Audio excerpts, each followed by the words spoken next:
Hello everyone, this is me Nomita और आप सबों को मेरा YouTube channel Nomita to do learning में स्वागत है। दोस्तों, अभी हम लोग देखने वाले हैं यूनाइटेड नेशन सिक्योरिटी काउंसिल। ये यूनाइटेड नेशन सिक्योरिटी काउंसिल जो है, ये यूनाइटेड नेशन ऑर्गेनाइजेशन का जो 6 इम्पॉर्टेंट पार्ट है दोस्तों, उसमें से एक है।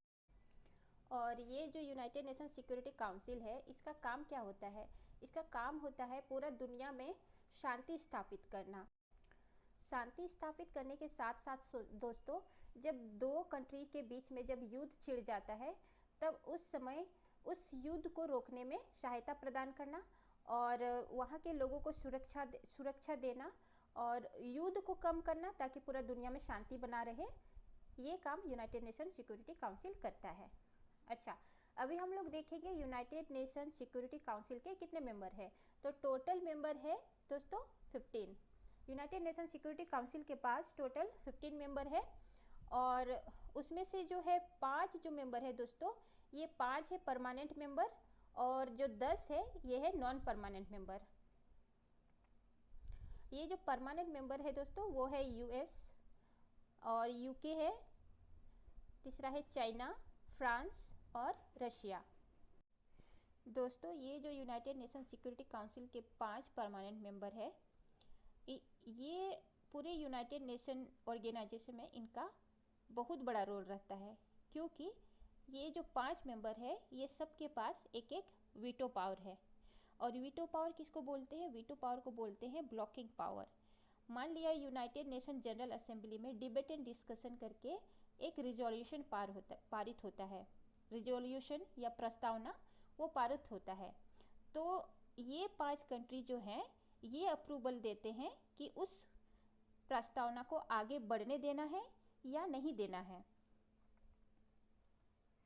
तो ये 5 जो कंट्री है, यूएस, यूके, चाइना, फ्रांस और रशिया, ये कंट्री अपना वोटिंग करते हैं किसी रिजोल्यूशन को पास करने के लिए। दोस्तों, ये जो अगर इनमें से जो 4 जो कंट्री है इसने पास कर दिया और अगर एक जो कंट्री है इसने मना कर दिया, तो वो जो रिजोल्यूशन है वो कभी पारित नहीं होगा। यही कारण है दोस्तों कि India United Nation Security council का मेंबर नहीं बन पा रहा है, कि इंडिया को यूनाइटेड नेशन सिक्योरिटी काउंसिल के परमानेंट मेंबर बनने के लिए दोस्तों इन 5 कंट्रीज का अप्रूवल चाहिए होता है। तो इन 5 कंट्रीज में से 4 तो इंडिया को अप्रूव कर देते हैं, लेकिन इनमें से जो है चाइना, ये इंडिया के खिलाफ वीटो डाल देते हैं। इसके कारण इंडिया जो है यूनाइटेड नेशन सिक्योरिटी काउंसिल में अभी तक परमानेंट मेंबर नहीं बन पाया है। दोस्तों, अभी हम लोग देखेंगे नॉन परमानेंट मेंबर। ये जो नॉन परमानेंट मेंबर हैं यूनाइटेड नेशन सिक्योरिटी काउंसिल के, ये 10 होते हैं और ये जो 10 नॉन परमानेंट मेंबर होते हैं दोस्तों, ये बस 2 साल के लिए होते हैं और हर एक 2 साल में 10 नॉन परमानेंट मेंबर का सिलेक्शन होता है। दोस्तों, अभी हम लोग देखेंगे इंडिया के कॉन्टेक्स्ट में।